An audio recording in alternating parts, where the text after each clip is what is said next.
নমস্কার বন্ধুরা, তৃষ্ণা রান্নাঘরে আপনাদের সকলকে স্বাগত জানাই। আমার আজকের রেসিপি চিকেন কাঠি কাবাব।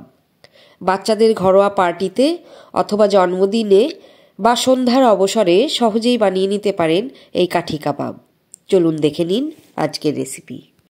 চিকেন কাঠি কাবাবের জন্য 300 গ্রাম বোনলেস চিকেনের টুকরো নিয়েছি। মুরগির বুকের অংশটা নেবেন, তারপর এই রকম কিউব আকারে কেটে পরিষ্কার করে একদম জল ঝরিয়ে নিতে হবে।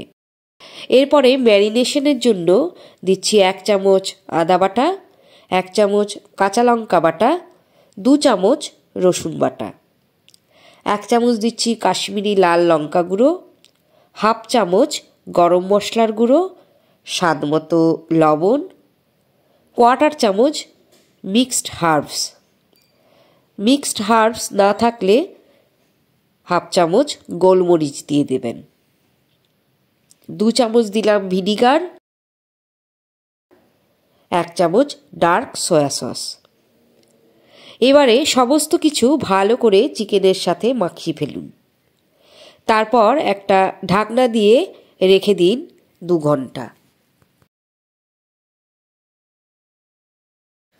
এখানে দেখুন কাঠিগুলো আমি ভিজিয়ে রেখেছি, তো আধ ঘন্টা এইভাবে ভিজিয়ে তুলে নিতে হবে। এতে ফ্রাই করার সময় কাঠিগুলো পুড়ে যাবে না। এইখানে আছে ক্যাপসিকাম, পেঁয়াজ আর টমেটো। সব কিছুই আমি চৌকো চৌকো করে এইভাবে কেটে নিয়েছি। 2 ঘন্টা পর কেটে রাখা ক্যাপসিকাম, পেঁয়াজ আর টমেটোগুলো চিকেনের মশলার সাথে মিশিয়ে নিন। মিশিয়ে রেখে দিন 15 মিনিট ঢাকনা বন্ধ করে। 15 মিনিট পর কাঠিগুলো জল থেকে তুলে নিয়েছি। প্রথমে কাঠিতে দিচ্ছি একটা ক্যাপসিকামের টুকরো, তারপর একটা চিকেনের টুকরো, এরপরে টমেটো দিলাম, পেঁয়াজ দিচ্ছি, আবারও চিকেনের টুকরো। এইভাবে পুরোটা কাঠি সাজিয়ে ফেলুন। একদম নিচে আর একদম ওপরে ক্যাপসিকাম দেবেন সাপোর্টের জন্য। আবারও একটা কাঠি একইভাবে সাজিয়ে দেখাচ্ছি। দ্বিতীয়টাও দেখুন রেডি হয়ে গেল। এইভাবে যতগুলো কাঠি হয় চিকেন, ক্যাপসিকাম, পেঁয়াজ আর টমেটো দিয়ে সাজিয়ে ফেলুন। এই বাটিটায় একটা সস তৈরি করে নিয়েছি। কাবাবগুলো যখন ভাজা হবে তখন এই সসটা কাবাবের ওপর ব্রাশ করে দেব।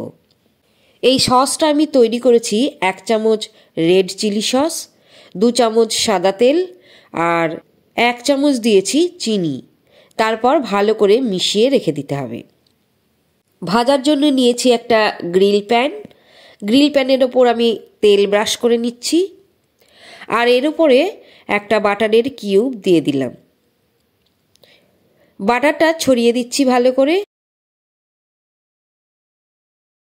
এখন 3টে চিকেন গাঁথা কাঠি ফ্রাই করতে দিয়ে দিলাম। কয়েক সেকেন্ড পর কাঠিগুলো উল্টে দিন। ওপরে সেই তৈরি করে রাখা সসটা ব্রাশ করে দিচ্ছি। এতে কি হবে, যেহেতু এর মধ্যে চিনি আছে তো একটা লালচে রং ধরবে আর টক মিষ্টি ভাব একটা আসবে, খেতেও খুব সুন্দর হবে। ব্রাশ করার পর উল্টে দিচ্ছি, অপর দিকটাও সসটা ব্রাশ করে দিচ্ছি। এইভাবে ঘুরিয়ে ঘুরিয়ে চারদিকই সস দিয়ে ফ্রাই করে নিতে হবে। চিকেন ব্রেস্ট খুবই নরম হয়, তো চারদিক উল্টে পাল্টে এইভাবে ফ্রাই করে নিলেই তৈরি হয়ে যাবে আর চিকেনটাও সেদ্ধ হয়ে যাবে। দেখুন চমৎকার দেখতে হয়েছে। রেডি হয়ে গেল চিকেন কাঠি কাবাব। যে কোনো সসের সঙ্গে পরিবেশন করতে পারেন। একেবারেই অন্য ধরনের একটি রেসিপি। আশা করছি আপনাদের ভালো লেগেছে। নতুন ধরনের রান্না খেতে আমরা সকলেই ভালোবাসি।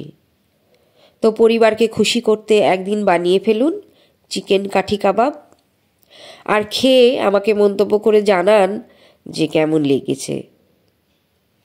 আজকের মতো বিদায় জানাচ্ছি, আবারও আসবো নতুন কোনো ভিডিও নিয়ে।